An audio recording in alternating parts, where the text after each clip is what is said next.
Hello, thanks for watching Hook Legends. I'm Henry, your host. Today we have a very informative session lined up for you. Today we're going to have a discussion about mastering maps. That's right, maps. Have you ever wondered how professional fishermen can show up within a matter of days, sometimes hours, and be more successful than you could ever imagine? Do you find yourself wandering around the lake or really without a sound strategy for searching for fish? Do you want a better understanding of pattern fishing? And you want to know about how to execute a game plan using pattern fishing to consistently find more fish.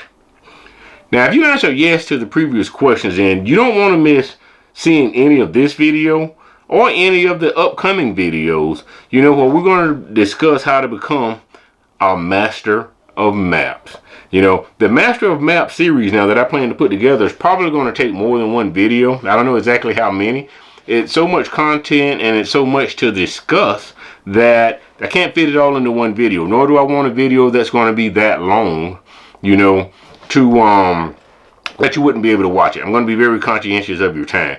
Now, map knowledge is probably one of the most overlooked skill sets and knowledge bases that I've seen fishermen have. I've seen a lot of fishermen with, fish finders on their boat loaded with maps, and they never use it, So there's a lot of advantages. There's a lot of advantages when it comes to mastering maps, and it's going to help you be a more productive fisherman.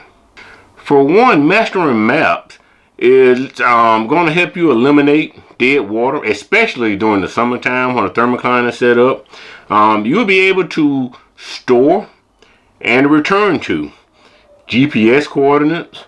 You'll be able to go out and define routes where you can maybe troll. You'll be able to store different locations for cover, logs, You'll be able to identify lanes. I mean, once you really sit down and you study maps, you'll be able to identify the lanes that fish most often travel. You'll be able to identify those migration routes. Locate and you'll be able to locate and mark cover and structure and cover on structure, out in any part of the lake. You'll be able to identify it and return back to it safely, okay, and reliably. Now, any potential ledges for staging and summer patterns, that's also going to be something that is going to help you to get to establish a strategy to not only fish them, but to fish them on a more frequent basis. Okay, any particular ledges, where the fish are hanging out at, the possibilities for improving your fishing game when it comes to using maps, guys, is limitless. It's something that if you whether you're a weekend angler or a seasoned professional, mastering maps is one of the most important things you can do. In the summertime, fish like to stack up in these mega schools, here in the South at least. They like to stack up in these mega schools, and once you kind of know what the pattern are and the conditions, you can pretty much go to any part of the lake and be able to find fish. So some of the things I'm going to talk to you about regarding maps are things that I put to the test myself. It's kind of how I get out and find fish. Now, before we get into the core of this video, I just want to say thanks to all of our subscribers. I thank you for your support. Also, if you haven't subscribed, do me a favor right now. Please reach up, click subscribe and like. And make sure you click the notification bell so you'll be alerted when future videos are released. Also, if you haven't been to my Facebook page, a lot of times I'll go out and I'll put posts out on the Facebook page. I'll put pictures of my catches out on the Facebook page. You'll see a lot of pictures of fish that I've caught that are not seen in the videos.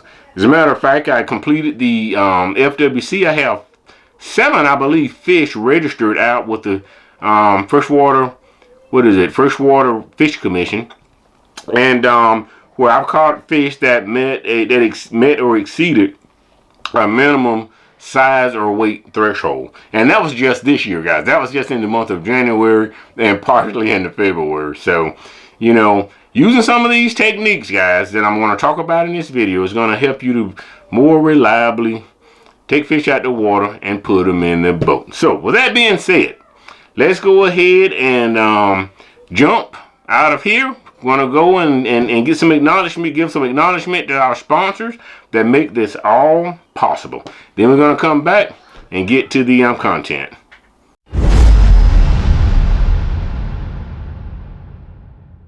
All right, guys, let's get started. So once again, I said it in the before we went to break, I indicated that there's going to be multiple videos, just way too much content. And it took me a while to kind of come up with a game plan on how I wanted to move forward with doing this. Because one of the things, first, let me tell you the first big tip, guys. I do research when I'm actually out in the water. Probably for every hour on the water, I'm spending at least an hour off the water doing research. You say, well, how is that possible? Because I find most of my fish when I'm lying in bed on my iPad or I'm sitting there watching a movie on TV. Now, what I'm going to show you here in a little bit is something called a smart app. Now, regardless of the manufacturer, whether it's Garmin, Humminbird, or some of the other popular brands that are out there, most of these vendors provide an app that you can either load on your cell phone or on an iPad or your selected Android device. And what these apps allow you to do, for the most part, the purpose of these apps are to allow you to update the actual graph itself. Okay, whether it's Humminbird, Garmin, whoever, it allows you to update it. You can keep your maps updated.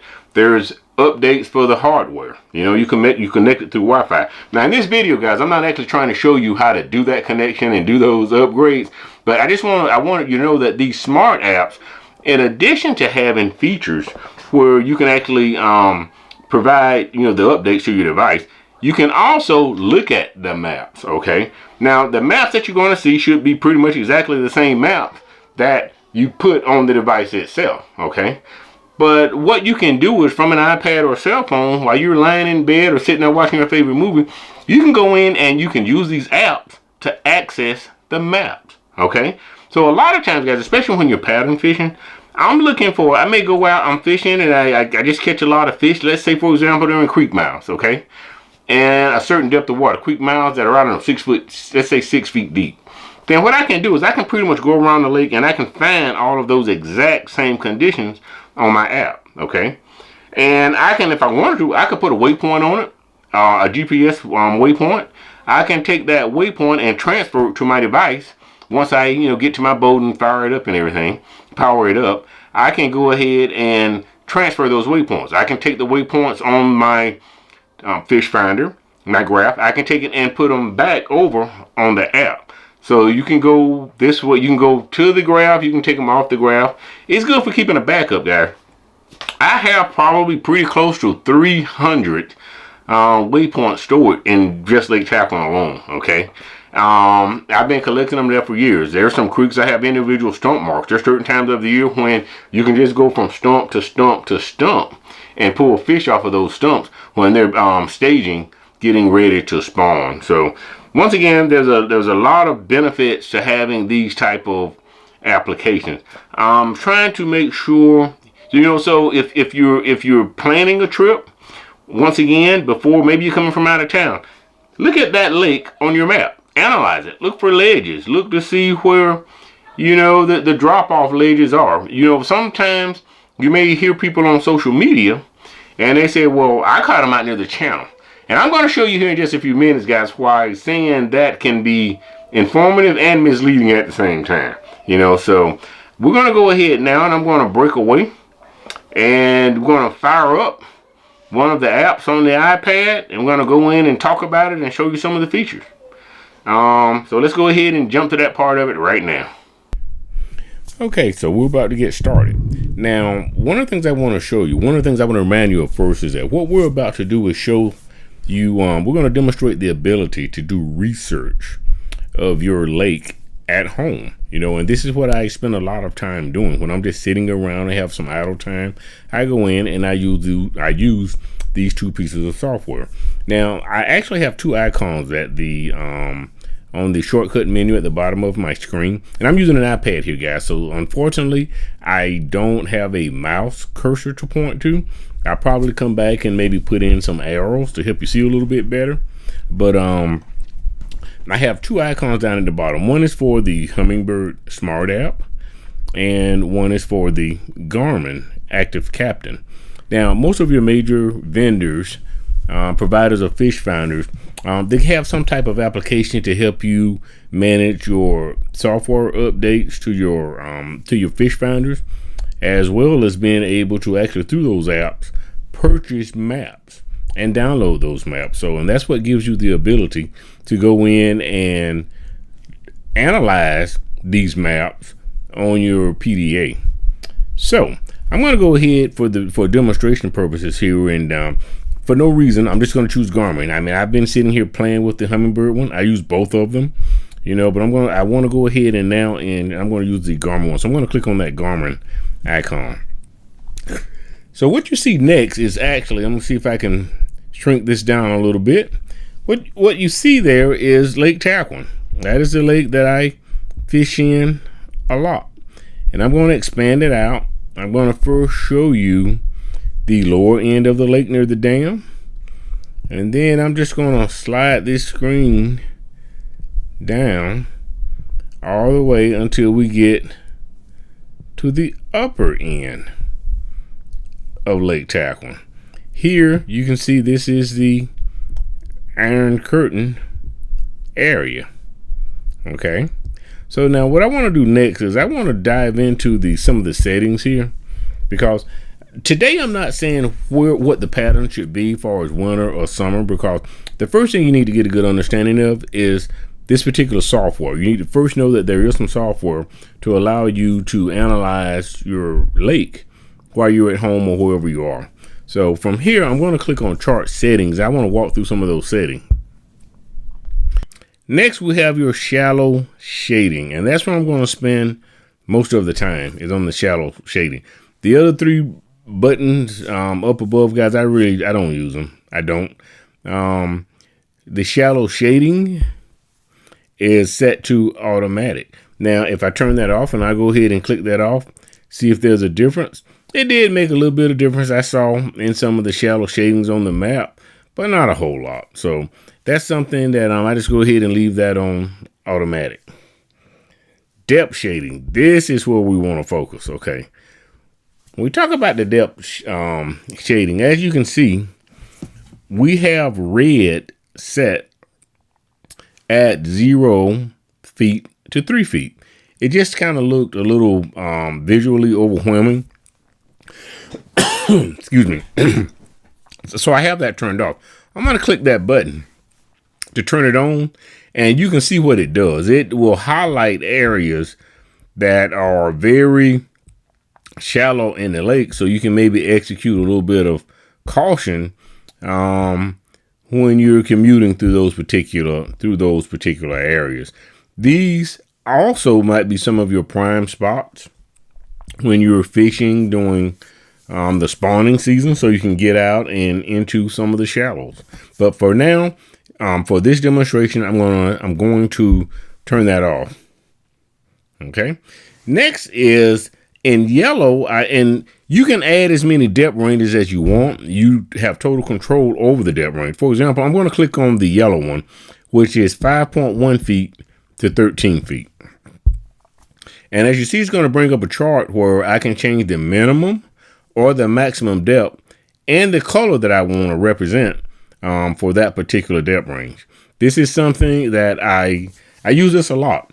I also want to say now that most of the features that you're using here to analyze your map on your PDA are also on your depth finder. Okay. Now you can actually take your PDA out in the boat when you're navigating, and you can actually store waypoints where you're sitting at right here on the map. Now you can transfer them to your fish finder and vice versa, so I don't do that. I use this strictly for at-home usage to analyze the lake and to, if I happen to find crappie stacked up on points in 8 feet of water, I will come in and I will highlight points.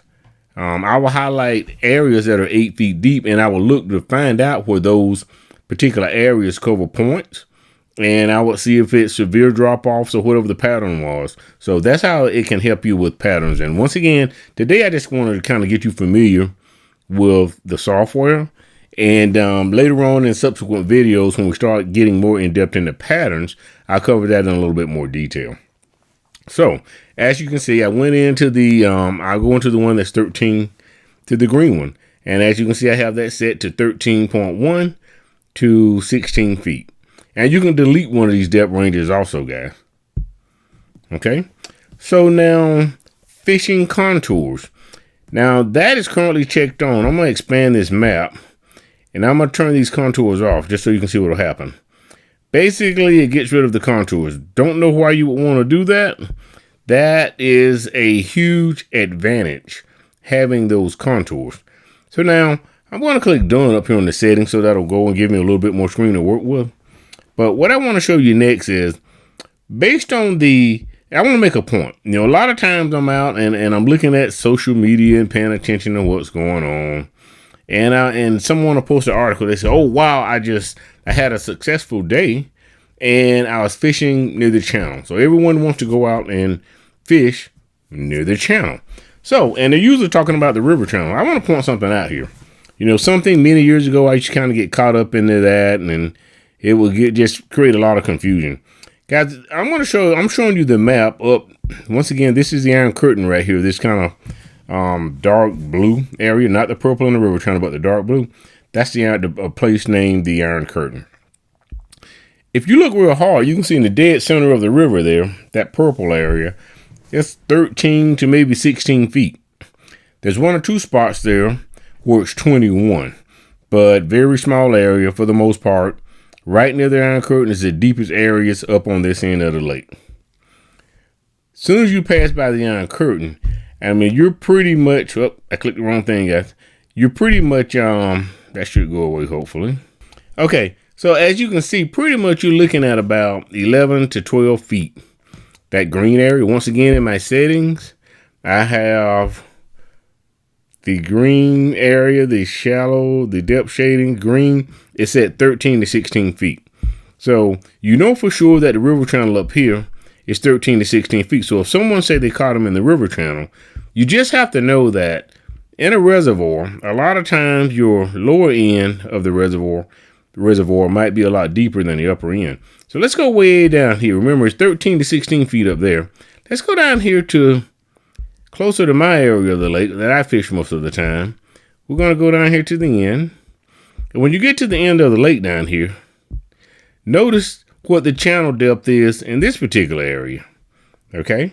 You notice down here that the channel is about 40 foot deep on average. I mean, it goes 33, 40, but it's going to be somewhere between 30 and 40 feet pretty much everywhere down on this end of the lake. So if you're on the upper end of the lake and someone makes a statement saying that, hey, I was fishing near the channel, what you really want to focus on is that they were maybe fishing in 16 feet of water if they were directly in the center of the channel.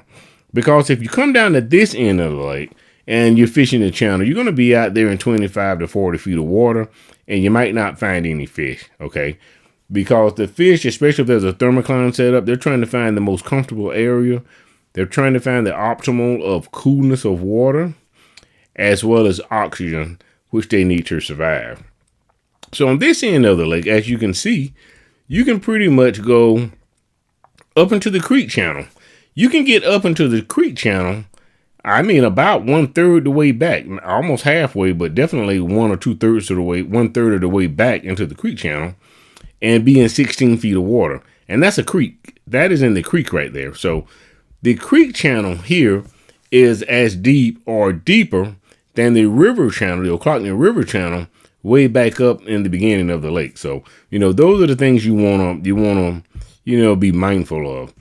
Now, how maps can help you is I'm just going to look around here, guys, and just pick out some features just to point out. Now, when you see the lines are real close together like this, that indicates the severity of drop off. When you see the lines far apart, those are your flat areas. So when the lines are closer together, those are your more pronounced drop off. Now in the wintertime, if the depth is the correct depth, these outside bends right there, I've seen them hold fish down here a lot. I haven't checked out I haven't checked out this particular bend, but definitely river bends like that. So what the map allows you to do is you can actually get out here and you can see all the bends in the river, and you can see how deep they are. You know, certain times of the year, if the you can get out and determine where the thermocline is, you can come in and manipulate and play with these settings to set the thermocline to be maybe one of these green areas or whatever color that you fancy. And then you just focus on going to those areas. So, you know, using the maps will help you eliminate a lot of dead water. I want to show you another feature here, you know, that may or may not be helpful to you. So let's say, for example, there's a point over here on the Leon County side, and there's a point over there on the there's a point on the Leon County side, and there's a point over there on the Gaston County side. What I want to do next is I want to show you this little tool for measuring. Watch this. So I can actually use this little measuring tool to measure distance. So that is about a half a mile, about 0.55 miles over there. So, you know, this tool can come in handy if you're trying to figure out, you know, how far is it, you know, if you need to go to the upper end of the lake based on a certain miles per hour. If you want to put together some type of route, you know, you can use this to do that also. So I just wanted to show you this little tool where you can just kind of click on it and hold it down, and then you can move it to different spots. And up at the top, it'll show you the distance there. So that's a cool little tool. Let's see here. How can I make sure I get rid of it? There we go. So, you know, once again, I just wanted you to kind of see some of these features. Let's see if I can remove. You can see here all the different boat ramps that are listed. And there's a setting over here. Not sure if I know which one. But there's a setting over here where you can get rid of all of those. So let me show you something else here. You notice how the purple area I have is a deeper. I'm going to go ahead and drop that down so you can see it. So where's my depth shading? Right there. You notice my purple is 16 to 20 feet in depth. So as you can see here at the Boy Scout camp or lake or Ocklawaha Creek is what it's called. You can see that you can get pretty far back into that creek in that purple area where it's up to 20 feet deep, 16 to 20 feet deep.